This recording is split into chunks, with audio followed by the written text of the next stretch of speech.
And so many of you may know Chris Colfer best for his Golden Globe winning role as Kurt on the hit TV musical series Glee. But what you may not know is that Chris is also a New York Times best-selling author, not once, not twice, 4 times over. We love him, and now to the delight of his millions, I should say, of young adult readers. Chris is out with the 5th installment of his Land of Stories series called An Author's Odyssey. Chris Colfer, welcome. Good morning. Nice to have Thank you for having me. It's nice Okay, to be so here. you sit down to write a book. You hope people like it. Yeah. And you're just at the top of the New York Times bestseller list. How does that all feel? How does it hit you? I mean, you know, it's wonderful, and I never take it for granted. But the books keep, you know, building an audience. The audience keeps growing and growing, which makes it a lot harder to write each book. Because every time I sit down at the computer, I'm like, okay, this is not just 100 kids that I thought would read. It's like 1 million kids. So it's a lot of pressure, to please them. So have you always loved both writing and acting? I mean, you're doing both, obviously. Yeah. As a kid, I loved just playing pretend, and it was all just one thing to me. And it wasn't until later someone had to tell me that there are 2 different arts. And but yeah, they've been with me ever since I was a kid. Since it is about the kids, we actually got a few viewers to give us a question, and we picked out one from Adriana. She's 9 years old. Great. And we have it. Let's play it. Why did Alex and Connor have to go through so many challenges just to make the spell? What is this, an interrogation? Young journalist from MSNBC there. Right? Yeah.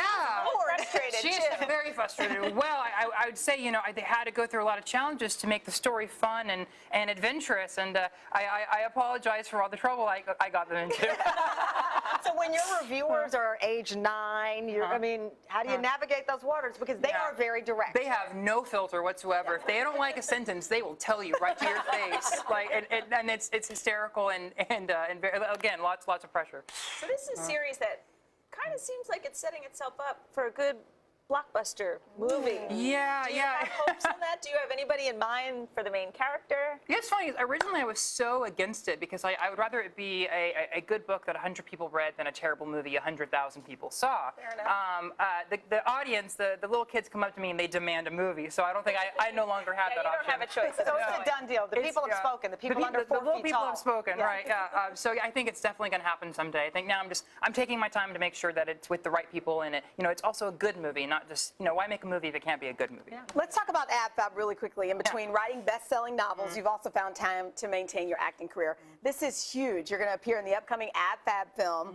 Your role came about very organically, I guess we can say. Explain that a little bit. Well, I've always been such a huge fan of the show, and Jennifer Saunders has always been a personal hero for mine. So when the Glee tour was at the O2 a few years back, I didn't have any friends in in London, so I just reached out to her and asked if she wanted to come to the show, and she did, and we became friendly, and she wrote to me one night saying she was going to do an AbFab movie, and I had to be in it, and so the rest is history. Nice. Wow. And by the numbers, speaking of history, the biggest UK opening of a British film since the last James Bond movie. Yeah, it's doing really well, really good. That should really put you good. in the running to be the next Bond, at least.